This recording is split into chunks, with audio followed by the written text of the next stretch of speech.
Hello everyone. শুরু করবো?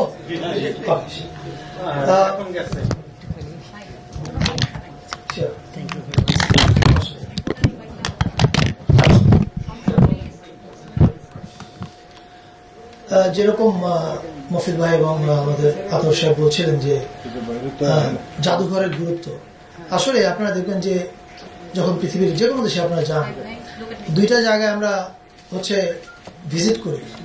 প্রথম জায়গাটা হচ্ছে ওই দেশের মিউজিয়াম, কারণ ওই মিউজিয়ামে গেলে আমরা জানতে পারি ওই জাতিটা কতটা সমৃদ্ধ এবং তার কোন পথ দিয়ে জার্নি করে এই জাতি আজকে এখানে এসে পৌঁছেছে, এটা জানার একমাত্র উপায় হচ্ছে জাদুঘর।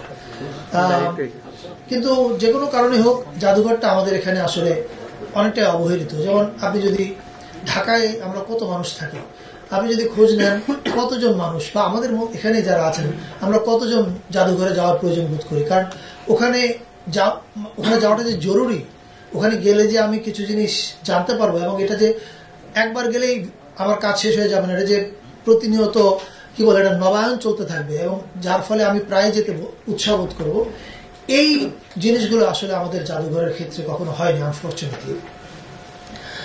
আমি জয়েন করার পরে জাদুঘরটা আমাদের প্রায়োরিটির মধ্যে ছিল, কিন্তু আমরা আমাদের 7 প্রায়োরিটি প্রজেক্টে হয়তো নাম দেখেননি, কারণ এটা নিয়ে আমরা মানে ভেতরে ভেতরে কাজ করছিলাম যে কি করে আমরা এটাকে একটা শেপে আনতে পারি।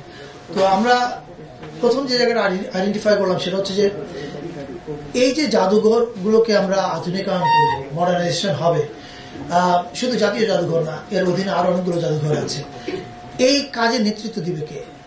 আমাদেরকে আগে লিডার খুঁজে বের করতে হবে যে কে এটা নেতৃত্ব দিবে। আমি তো এটা এক্সপার্ট না বা আমার এটা কাজও না। তখন আমরা খোঁজার চেষ্টা করেছি যে কাকে আমরা পেলে পরে উনি এই আধুনিক মিউজিয়াম সারা দুনিয়াতে কিভাবে পরিচালিত হচ্ছে এবং আমাদের এখানে যা আছে সেটাকে আমরা মডার্নাইজ করতে হলে কি কি লাগবে, কি কি করলে পরে এটা এখনকার সময়ের সঙ্গে প্রাসঙ্গিক হবে। মানে যেমন আমরা আপনাদের সবাই নিশ্চয়ই কাজিনরা যখন এমনকি ব্যাংকক বা আশেপাশের কোনো দেশেও যায়, দেখবেন যে ওদের মিউজিয়ামে আগে যায়। আমাদের এখানেও এই অভ্যাসটা কি করে চালু করানো যায়, কি কি মডার্নাইজেশনের জায়গায় আমরা পিছিয়ে আছি, এই জিনিসগুলো নিয়ে কাজ করবার জন্য আমাদের একজন লিডার প্রয়োজন ছিল। আমরা অনেকদিন ধরে এটার পিছনে লেগেছিলাম। ফাইনালি আমি ভেরি হ্যাপি যে আমরা আপনাদেরকে বলতে পারছি যে মেরিনা তাবাসসুম উনি আমাদের জাতীয় জাদুঘরের পরিচালনা পর্ষদের চেয়ারম্যান হিসাবে, মানে সভাপতি হিসাবে যোগ দিতে সম্মত হয়েছেন। মেরিনা আপা নিশ্চয়ই ওনার ভীষণটা সংক্ষেপে বলবেন, তার আগে আমি ওনার সম্পর্কে একটু বলি। আপনারা যারা জানেন তারা নিশ্চয়ই জানেন যে উনি আর্কিটেক্ট হিসাবে, মানে কি বলে, স্থপতি হিসাবে খুবই বিখ্যাত এবং শিক্ষাবিদও। উনি নেদারল্যান্ডসে পড়ান এবং এই বছর আপনারা নিশ্চয়ই জানেন যে টাইম ম্যাগাজিনের 100 ইনফ্লুয়েন্সিয়াল পিপলের মধ্যে Marina Tabassum was one of them. যে মেরিনা আপা এবং আমাদের এখন জাতীয় জাদুঘর এই পর্ষদটা কমপ্লিট করার জন্য কাজ করছেন। হয়তো কিছুদিনের মধ্যে আপনারা জানবেন, আমাদের জাতীয় জাদুঘর মহাপরিচালক সাহেব জানাবেন যে পর্ষদে আর কারা কারা আছেন। আমি বিশ্বাস করি যে মেরিনা আপা এবং ওই পর্ষদ মিলে আমাদের এমন একটা ভিশন দিবে যেখানে আমাদের জাতীয় জাদুঘরটা একটা মাস্ট ভিজিট জায়গা হয়ে উঠবে। বিদেশ থেকে আমাদের বন্ধু বান্ধবরা যখন আসে জাদুঘরে যায়, বেরিয়ে এসে খুব ভালো ইমপ্রেশন আমাদেরকে দেয় না। আমরা চাই এটা বদলে যাক। আমরা যেন আমাদের মানে বাংলাদেশের নাগরিকরা নিজেরা যেমন যাবে, তেমনি তাদের অন্য দেশ থেকে যখন বন্ধুরা আসবে বা টুরিস্ট আসবে, তারা যেন জাদুঘরে গিয়ে বাইরে এসে একটা খুব ভালো ইমপ্রেশন দেয়। এবং আমার বিশ্বাস যে ওনারা সেটা করতে পারবেন।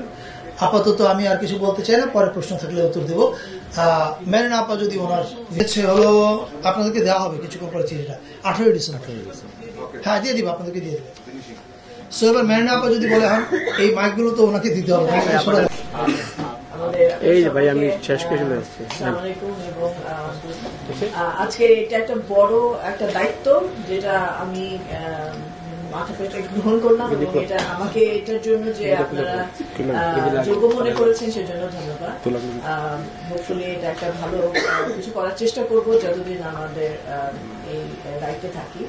তো মেইনলি যেটা সবাই বললেন যে জাদুঘর আসলে একটা খুবই ইম্পর্টেন্ট যে কোনো দেশের বা জাতির জন্য এটা জাতির রিফ্লেকশন বলেন, আমাদের ইতিহাস, আমাদের ঐতিহ্য, কালচার, সংস্কৃতি সবকিছুরই ধারণ বাহন হচ্ছে একটা জাদুঘর। এবং আমাদের ন্যাশনাল মিউজিয়ামের তো আরো অনেকগুলো মিউজিয়াম আছে।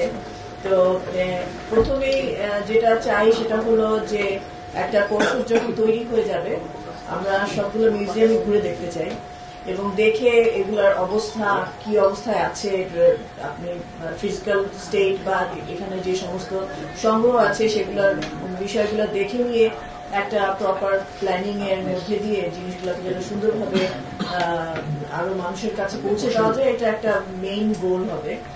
একটা মিউজিয়াম আসলে যে সংগ্রহ বা কালেকশন, এটাই কিন্তু ওর সবচেয়ে বড় শক্তি এবং এই কালেকশনটাকে কনস্ট্যান্টলি এনরিচ করতে হয়, নতুন নতুন আর্কাইভে নতুন জিনিস আনতে হয় এবং এটার প্রপার রক্ষণাবেক্ষণ বা এটার আর্কাইভাল যে ইয়ে আছে এই জিনিসগুলোকেও দেখা খুব প্রয়োজন। তারপরে এটা নিয়ে রিসার্চ করা, পাবলিকেশন করা, এগুলো নিয়ে সেমিনার, ওয়ার্কশপ হওয়া, এগুলো সবই কিন্তু একটা মিউজিয়ামের কাজের মধ্যে পড়ে।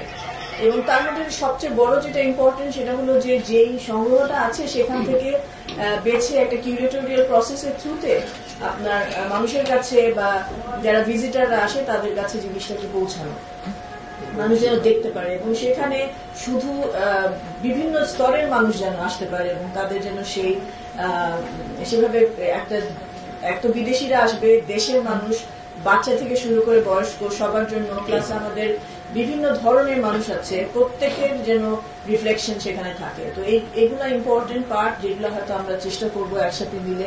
ডিজি মহোদয় আছেন, আমাদের যে হবে আপনার টিম আছে ওখানে ন্যাশনাল মিউজিয়ামে, সবাইকে নিয়ে একটা কালেকটিভলি আমরা কোলাবোরেটিভলি পর্ষদের থ্রুতে একটা ভালো একটা কিছু তৈরি করার একটা ইচ্ছা আছে। হোপফুলি আমরা সবাই মিলে কাজ করলে আমরা সেখানে পৌঁছাতে পারবো।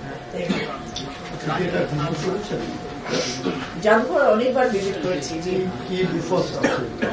এখন তো যেভাবে আছে তাতে অনেক ধরনের মানে আপনার ধরেন আর্টিফ্যাক্টস যেভাবে আমাদের ইয়ে করা, ডিসপ্লে করা বা ধরেন যেভাবে জিনিসগুলাকে করা হয়েছে, একটু কিছুটা পলিটিসাইজেশনও আছে, সবকিছু মিলিয়ে এই জিনিসগুলাকে আমার মনে হয় আরো প্রপারলি মোর হ্যাঁ স্পেসিফিক ভাবে তো বলা যাচ্ছে না, এটা তো আরো ভালোভাবে বিস্তারিত যে আরো রিসার্চ করে দেখে।